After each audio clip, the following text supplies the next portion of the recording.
Allin. I feel like I've heard this name, and I probably have heard at least one of his stories, but I guess this video is gonna actually explain it. Oh no. Honestly believe that you're a charismatic figure? I believe that I am the king. I am the Messiah. I rule the rock and roll underground. I'm bringing us to a revolution against the government, against the police. I guess this is he any not wearing form of pants? society that is trying to put us down and restrict us in any way, shape, or manner. You cannot conform.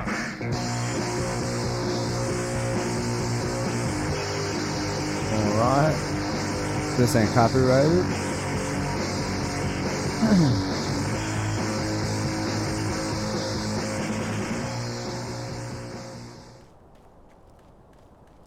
Although he was in a genre and era that was wrapped in controversy on a consistent basis, G.G. Allin was on a different level entirely. His antics, opinions, and music made him one of the most controversial and talked about figures in the punk scene during the 80s and early 90s. I don't even know what band he's over in. 25 years after his death, Allin is still talked about constantly in the world of music. Everything about his life, his upbringing, and his artistry was bizarre. He was described as a genius by some and a complete degenerate by others. Some people idolized him, some people hated him, but during his short time on this earth, nobody could take their eyes off of G.G.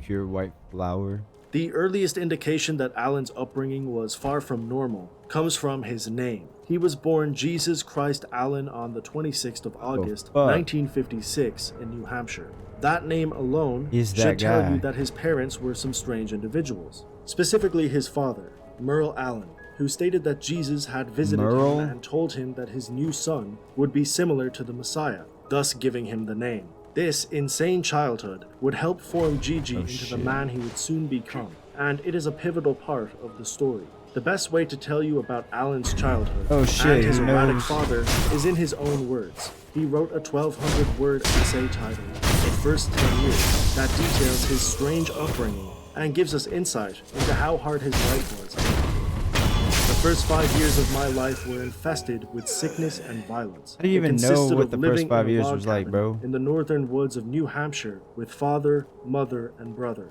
It was an extremely real, primitive, antisocial existence with no running water, remember shit before they revived, did they? Claustrophobic. We boiled water, laundered, and would bathe in a very tiny chipped sink. I was immensely sick with asthma, always fighting to breathe amidst emotionally uncomfortable conditions with a cabin where the wall color was that of the ever-peeling paint strips. We lived in darkness. Father hated me. He also didn't care much for the company of other people. The surrounding air was suffocated with destruction. We were more like prisoners than a family. We were prisoners to Father, and Father was a prisoner of himself. From this essay, you can tell that his father made his family's life hell, and his mother, Arletta Gunther, was getting increasingly worried that he was going to do something drastic to either G.G. or his older brother, who was also named Merle. This led to her taking her two sons and fleeing the log cabin while her husband was at work. Arletta would take them from a dire situation to a slightly less dire situation. G.G. claimed that she was attracted to a certain type of guy and that these men would often make their lives difficult, but it was at least better than the insane life they had before their father. G.G.'s mother would have his name legally changed from Jesus to Kevin and had him and his brother enrolled in a high school in Vermont. During their time in high school in the 1960s, G.G. and his brother Merle would get up to all sorts of trouble that would foreshadow their chaotic music career. Allin said in an interview that their childhood was very chaotic, full of chances and dangers. We sold drugs, stole, broke into houses, cars, did whatever we wanted to for the most part, including all the bands we played in. People even hated us back then.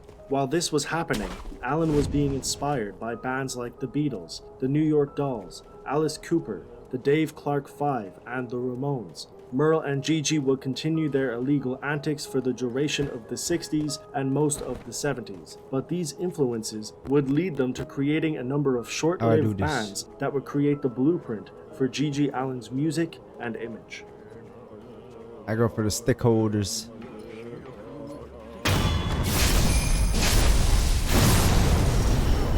G.G. Allin's discography is a vast, poorly produced mess, with a lot of great hidden gems filled with interesting songs and a lot of duds that are essentially non-starters. It would take hours to properly cover in detail the amount of music this man has made, but the first few bands he was a part of is an essential part of his history. In the mid-teens, Allin formed the band Little Sisters Date with his brother, and the band primarily covered rock songs at the time. This wouldn't last long, however, as the pair would gradually transition their interest into punk, and their music would reflect that. Freaky, Little bro. Sisters Date lasted around a year, and was one of his many short-lived projects. Other brief bands included Malpractice and Strip Search, and it's evidence that his chaotic behavior and nature was the driving force behind his bands falling apart. However, his work with the band The Jabbers was arguably the most important part of Allin becoming who he was. He was with them from 1977 to 1984, and in those 6.5 years, G.G. Allin and The Jabbers would release some interesting music, especially the band's first album, titled Always Was, Is, and Always Shall Be. This album, released in 1980, was an 11-track project that was less than 30 minutes in length, but there were a lot of interesting notes to take from it. Allin's voice sounded much healthier than what we're used to. The songs were a lot slower, and there were elements of pop in some of the tracks. Of course, the lyrics were at times controversial and bizarre, but this was nothing in comparison to what he would go on to do in the world of music. In fact, this is one of the only times where it seems like G.G. was genuinely trying to appeal to some kind of a market or audience.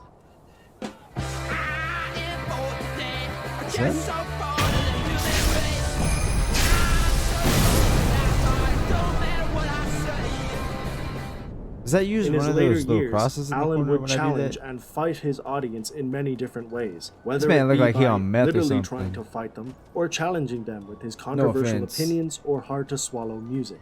But this little G.G., who was clearly very inspired by New York Dolls, seemed to actually care about how his music was received, how good it sounded, and how many people were listening. Unfortunately, despite some of the album's promising moments, it essentially came and went. This may have lit a bitter spark under Allin as his antics got progressively crazier from here, and by April of 1984, G.G. Allin and the Jabbers were no more.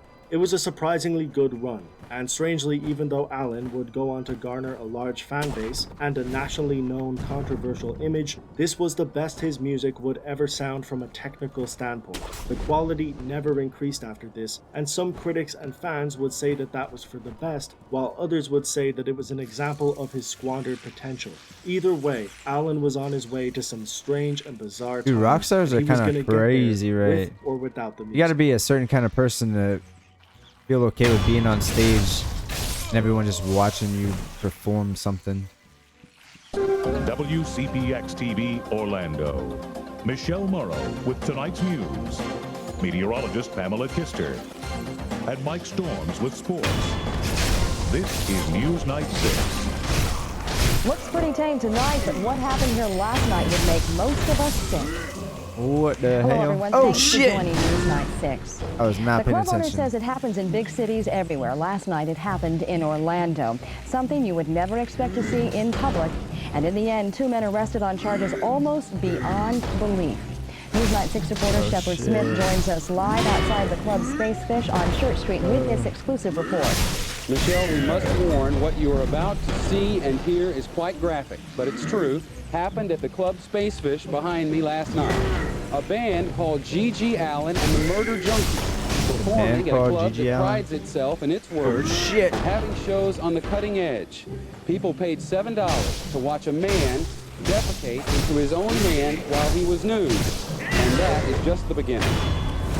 He shit it in his hand. Disbanded, but Allin was more active in the music scene than ever before. His Maybe that's what I heard about. It was like his and his drug habits were shows. becoming intense. These probably went hand in hand and helped to create a strangely defining moment in his career. In 1985, at a show in Illinois, Allin took a number of laxatives, and during his performance, he defecated on stage. The crowd had dwindled from around 125 to 20 at this point, but that small audience was shocked. and started running for the door as quickly as they could. The owners and security tried to stop him, but unsurprisingly, nobody wanted to go near the shit-covered psychopath who was now throwing his excrement around at every That door shit on his he forehead? could reach. Allin and his bandmate fled the scene, but were later arrested. Surely, this was a once-off, based on the crowd reaction, the arrest, and the damaging impact on Gigi's career. But no, this was only the beginning. Gigi seemed to love this reaction, What and the if anything, fuck, bro? he wanted more.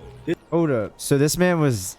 Imagine seeing that, though. Like, you go to see a show, or maybe not even them, right? You go to see, like, a band that you like, or a band that you heard of, or maybe even them, right? Maybe you see, like, one of their posters or something, and it's like, hey, come out and see us rock out with our hands out, bro. And you're like, fuck it, bro, I'll give them a chance. They look like interesting folk. They look like God-loving Americans. And then you go and then he just like fucking come. I don't even know if he like got naked on stage, or if he like, did he get naked on stage, or did he just run out from backstage and fucking shit in his hand? And like, how awkward is that, having to like push it out? Unless, I mean, they said he took a lot of laxatives, right? That shit probably just fell out of him. But that's fucking weird. Like, he had to have been on drugs, man. There's no way you can keep your composure like that with all these people watching you. I mean, that's pretty impressive that you could. I can barely even take a shit or take a piss in front of people when they're right next to me. In the urinal right next to me when they choose. Oh, there's two of you. But yeah, I don't know, man. To be able to shit yourself, or not yourself, but on your hand and fucking start throwing it at people, that's art. This was the first time he did something. It's fucking like this, crazy. Imagine getting some of that shit on you, bro. I'd be so pissed. All over the country. His antics got more extreme, his drug habits got more intense, and the character of Gigi Allin was in full effect. The world was about to be informally introduced to punk's most insane icon. After this show, Allin recorded some music with another band, the Texas Nazis. At this point, his music was more intense, counterculture, and sounded nothing like the music he made 5 years ago. It was a stark contrast and a great representation for where Gigi was in his bizarre career.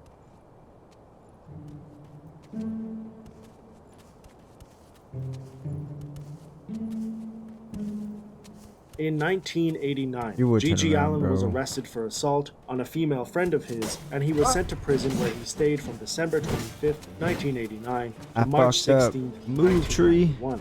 A lot happened in this period of time. For one, Gigi Allin and the Murder Junkies was formed, which would go on to be the most successful and discussed band Allin was ever a part of. He also wrote the Gigi Allin Manifesto while in prison, a mission statement of sorts that detailed Allin's opinions on the music world, the political climate in America, and the reasoning behind his non-conformist nature. In the manifesto, he writes, "If you believe in the real underground of rock, he's fast. Oh, he's very fast. Do something about it. The time is now to overthrow the current situations and declare war on the record companies, radio stations, publications, and anyone who promotes the whole so-called scene as it now stands. We need to destroy it all and take it back from the corporate phonies and conformists. But action must be taken now, and blood must be spilled."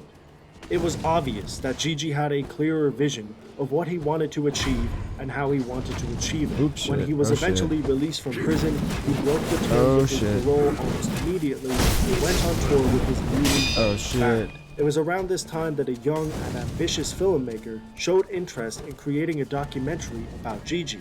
This filmmaker was Todd Phillips. He went on a tour with the band and filmed some of the He didn't get any of his shit on him. Bet he wouldn't want to make a documentary of him if he did. And a slightly different side, an articulate, calmer, more sober Gigi who somewhat reflected on his actions and, at least in his own mind, justified his behavior. It was probably the best piece ever made about Allin. And it's not surprising that Todd Phillips would become as successful as he became. Ironically, his highest grossing movie was about another depraved lunatic who hated society. But I digress. At this stage, G.G. Allin was a notorious and arguably famous Did he or just get up here? infamous musician. He was selling out shows, creating headlines everywhere he went, and he ended up on various different talk shows to discuss his antics, such as Geraldo and The Jerry Springer Show. In 1993, Dude, who the fuck is Allin appeared Geraldo, on the bro? Jane Why do I Whitney always Show see him in on, a like... now famous interview. He's the This newsman would, on a lot of unfortunately, movies or be TV Gigi's final shows. interview on television, because in that same month, he would die. Oh, fuck. It just flops over, bro, all that. What's your You just gonna leave your legacy like that, bro? Of a fantasy performance? It's not a fantasy performance, Jane. Come on, everything I do is real. It comes out of my head. Well, what's your... I live this life every day. When I'm on stage, it's my therapy. It's not a performance, it's a ritual. And the ultimate performance would be when I have reached my peak, and I'm not there yet, so don't you all clap when I say this. I'll commit suicide, but I'll take your kids with me. When you reach What your the peak, fuck, it's bro? time to die. And when do you think He's your peak- Whenever deranged. the battle is over, Yeah. whenever you have lost I don't know if the it's power drugs or to just fight. like, When you oh. have got the power to fight, you fight. When you lose the power, you kill yourself. Alright, or I'll 1v1. kill you. You see? Beautiful. Gigi always claimed that he was going to take his own life on stage, in an ultimate act of defiance and performance. But this did not happen. Maybe it could have happened if he lived a little bit longer, but on the 28th of June, 1993, G.G. Allin died after performing in Manhattan. The show was pretty normal by G.G. Allin standards. He performed one song, and during the second track, the venue cut the power in an attempt to stop Allin from performing. He trashed the club, defecated on stage, and fought the audience members, until eventually going outside and walking aimlessly around the streets of Manhattan. A small number of his audience followed his reckless path as he tried and failed to get Dude, is a that cab shit a on number of his times face, and though? walked around for around an hour, until eventually getting to his friend Johnny Puke's apartment. At the apartment, Gigi, his bandmates, and some of his fans partied for hours, and during this time, Allin took a large amount of heroin and accidentally overdosed. Later, somebody called an ambulance, but it was too late. Gigi was pronounced dead at the scene. He was 36 years old. It was over. That Gigi's sucks, insane dumb life fuck. had come to an end, but the party didn't stop there. At his funeral, the mortician was asked to leave Allin's corpse the way it was, decomposing and rotting, as his friends partied around his body, taking drugs, posing with the corpse, and blasting his music. Gigi was buried What with the a bottle of fuck? Jim Beam and headphones that played the Suicide Not even Jack Sessions, Daniels an or album that anything? Gigi Allin had made 4 years prior. It was a strange but morbidly fitting way for Gigi to go. Allin would only become more famous because of this, and although he wasn't as big as some of his contemporaries, his success was nothing short. Wait, so his last night, he went to go perform. Some people tried to shut down the power to chill him out, like to get him off stage. Then he got pissed off at them. Did it on stage. What? Why is that like his defense mechanism? Maybe like if he feels that the crowd isn't feeling him, it's easier to just fucking defecate yourself. I don't know. I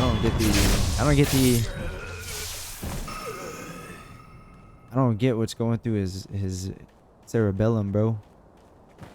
Like what the fuck? How does he just casually do that? Especially if you're pissed too now in that situation. They cut the power off. Like, I'm sure the crowd is probably irritated about it. They're probably all like, "Yo, what the fuck?" How do you have the concentration and the discipline to just squeeze out a log in front of everyone like that? That's fucking crazy to me. And then start throwing it at people and start fighting the crowd. If they were with you at first, you know, they fuck with you.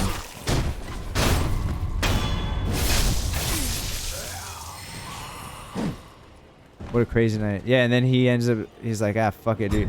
With shit on himself too, right? Oh, wait, no, he didn't shit himself. He shit the stage. He probably put his pants in the corner or something. He's like, bro, I'm trying to go chill with, what did they say his friend's, oops. What did they say his friend's name was? Oh, fuck you, bro.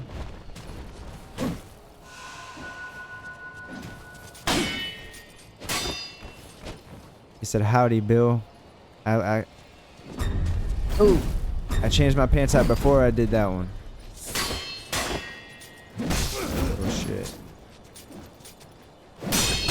I don't know this dude's attack pattern.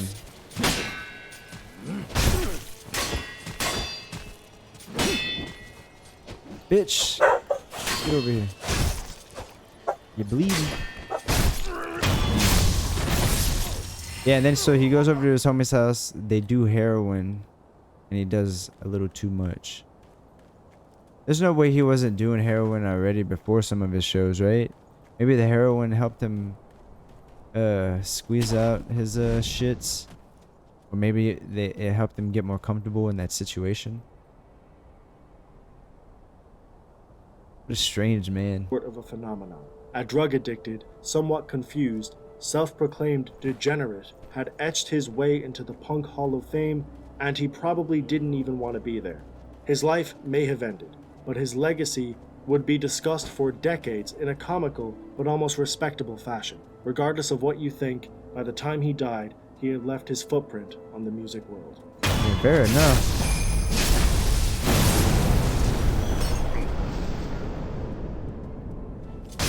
Oh shit. Oh, I'm so impressed. The cover of the new record. Have you heard the cover of his new record? I know. It's him in a casket and the band thing around the casket.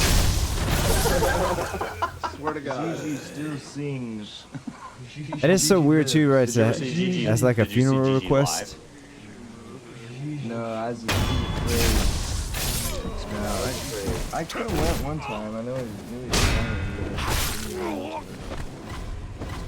There is so much that I didn't get to talk about when it comes to this man. Like his insanely large discography of music that spanned 2 decades and consisted of over 30 albums. And I wonder if over a there's dozen any actually bands. like good like songs. The fact that he had contact with Johnny Cash, or that celebrities and performers like Kurt say Johnny Cobain, Cash? Hank Williams III, Lil Uzi Vert, Eric Andre, and hundreds of other entertainers Uzi. would talk about him in both a positive and negative light. Or even the fact that he had a strange Maybe that's why relationship Uzi's so with strange serial now. killer John Wayne Like his Gacy, who he fucking- would write to and visit on a number of occasions. Gacy What the even hell? admitted being a fan of Allin and painted the artwork for one of his albums. These facts and anecdotes are just footnotes in Allin's insane career, and it goes to show how much he did in his short life. Given the circumstances he grew up in, the abuse he went through, and the lack of resources he had, it is impressive at what he managed to achieve. It doesn't justify his actions, but it helps to give an insight into such a strange and bizarre character. On the one hand, people viewed him as a violent, antagonistic degenerate with squandered potential who actively made poor decisions on a consistent basis. On the other hand, he was a passionate musician, talented writer, and an articulate but misunderstood man. But you first can and boil it teamwork. down to whatever you want. Love him, hate him, praise him, or scold him. Oh shit. The reality is, he probably wouldn't have cared either way. Oh no, I'm sure he would have cared, bro. He seems like someone that has pride in his legacy. If you seek death, you accelerate life, which is actually true. Because you're living so fast, you put so much time, so many years in such a little bit of time, that if I was to die tomorrow, I'd probably still live more years than most people do anyway, so that's the way I choose to do it.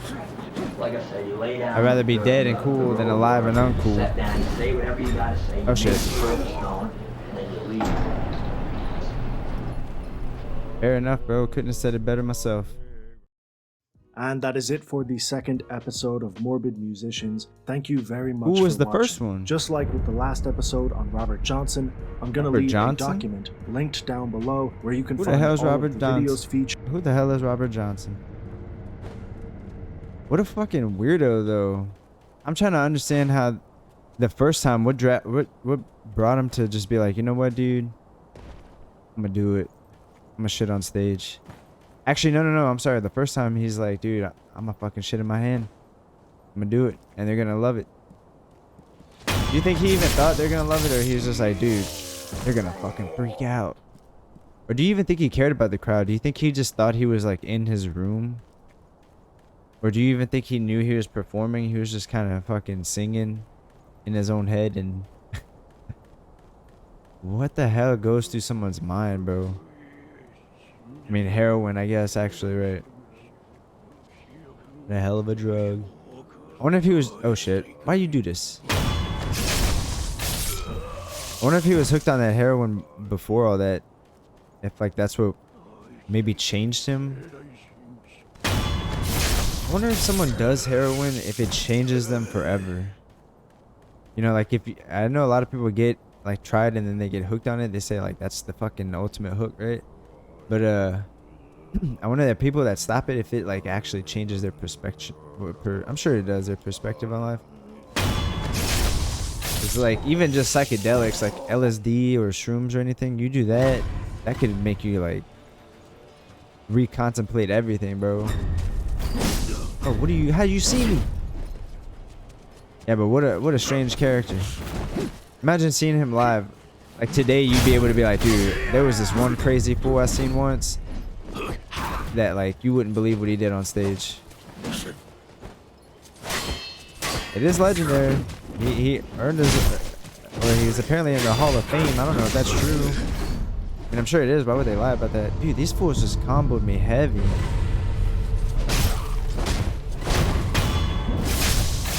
Watch this, bitch. Oh. I must juke him. Fucker. Get him, get him, get him. Oops, too slow. Where's the last one? Oh no, he's dead, right? Fucking easy, bro. See, if I had, man, I was about to say, if I had nerves of steel like him, I would just shit in my hand right now and throw it at these guys. That'll get them to leave me alone.